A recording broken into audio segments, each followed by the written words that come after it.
Hello everyone, it is Sherry Truler with Red Apple Auctions, and today I want to give you some tips on if you're using a tent for your charity auction venue. Now, as I'm filming this, it is fall and it's the perfect time of year for a lot of groups to be using a tent. Spring is also very popular as well. What I want to do is take you through some photos of a couple of events that we've worked, one small, one large, that used tents to give you some ideas if you've not seen them before.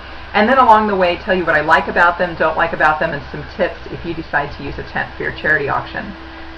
Okay, tents for auctions. Here we go. This was an event we worked a couple of weeks ago. I'm coming in from the vendor angle. I'll show you the other angle here in just a moment that the guests would have seen. But this tent right here is for the ballroom. That's where the guests are going to be seated to eat. And if we go into that, you'll see why I like tents. Isn't this pretty? I think that tents allow guests to have a nice outdoor experience. Particularly, they can enjoy that weather in the fall and the springtime, and it's quite romantic, I think. You know, you have the lights there at nighttime, but you're outside, the crickets are chirping, so it has a nice feel to it. The disadvantage of a tent, of course, is that it's cumbersome. Somebody has to set it up before you can put in chairs and seating. It's expensive. And thirdly, it's weather prone. If it's pouring rain, it isn't the most pleasant place to be. But with every good thing, there's some bad as well. Now let's go around to the other side and see what the guests see as they walk up. And over here we have, this was probably a 12 by 12 foot tent that covered registration and checkout. And then this tent here on the right was for the silent auction. What I want you to pay attention to here too is that they did not use sides. There was no sides used on this tent, which is in contrast to what I'm about to show you. So now we're leaving the gala auction that had about 312 guests. Now we're over at a gala that is for 900, really up to 1,000 people that attend this gala. To me, this tent looks like almost like Camelot. But this is the ballroom tent. So if we go inside the ballroom, this is what we see.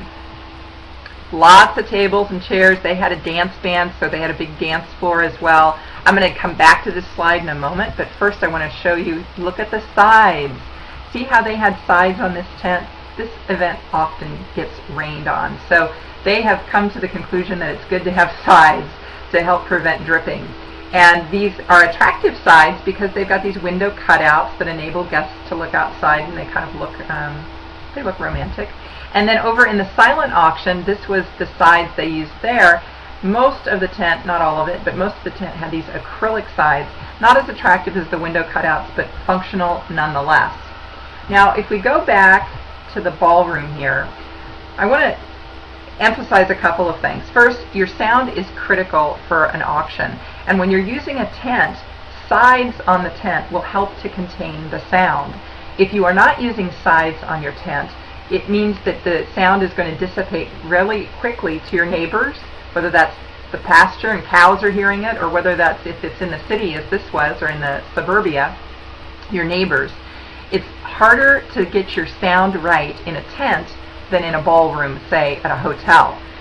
So it is nice to use sides, but regardless of that, whether you choose to or not, you got to make sure you've got enough speakers to not just accommodate the guests, but to make sure that you are taking into consideration the fact that these sound waves are going to dissipate. And if you thought it was hard to hear in a ballroom, boy, you have another thing coming when it comes to a tent, because you really have to be on your game for sound. Now, the third element I wanted to share, or tip, is that if you're using this kind of rigging, make sure you put your sound up on the rigging. You can put it on the posts. At that small auction I showed you, they had it up on the posts itself. At this event, you can see that they had speakers all along the front here of the room, and then they put speakers up on the rigging as well to make sure that that middle section of the room and the back section of the room could hear as well.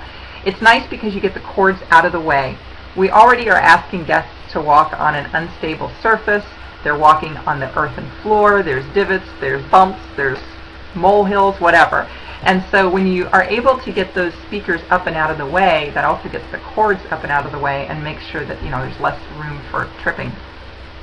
So those are my tips for the tents. Now, if you're looking for procurement help, head on over to redappleauctions.com, because I've got my auction item guide there. That is the top 100 items I sold for overvalue in auctions last year, and it's wonderful if you're looking for help with acquisitions.